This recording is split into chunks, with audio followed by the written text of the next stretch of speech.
Morning. Okay, કેમ છો બધા? મજામાં? આજે આપણે એક સરસ મજાનો કોયડો જોવાના છે. તમે બોર્ડ પર જોઈ શકો છો ને? મેં પહેલા 3 ત્રિકોણ મૂકેલા છે અને સામે કેટલા લખ્યા છે? 24. બીજામાં 3 સર્કલ છે, ગોળ વર્તુળ, અને સામે કેટલા મૂક્યા છે? 30. પછી ત્રિકોણ ગુણ્યા વર્તુળ બરાબર શું? પ્રશ્નાર્થ ચિહ્ન મૂકેલું છે. જોઈ શકો છો ને? તો હવે આપણે જવાબ શોધવાનો છે. હું તમને શીખું છું, ત્યારે ધ્યાન આપજો. 3 ત્રિકોણ બરાબર 24 છે. તો એ 24 કેવી રીતે આયા છે? તો સમજીએ આપણે. 3 ત્રિકોણ બરાબર 24 છે એટલે જોઈએ તો કેટલા? 1 2 અને 3, અને આપણી પાસે જવાબ કેટલો છે? 24. તો શું કરવું છે? 24 ભાગ્યા 3. એટલે આપણે જ્યારે 24 નો ભાગાકાર કરીએ 3 વડે તો કેટલા થાય? 3 અઠ્ઠા 24 થાય કે નહીં? 3 અઠ્ઠા 24. એટલે જવાબ કેટલો આવે?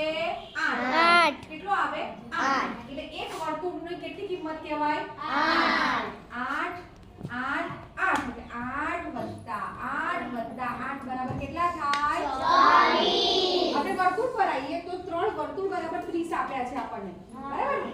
તો 3 વર્તુળમાં આપણે જોઈએ તો 3 વર્તુળના 30 ભાગ્યા 3, બરાબર? તો 30 ભાગ્યા 3 કરીએ વાલા બાળકો તો શું જવાબ આવશે? 3 એ 30. બહુ સરસ.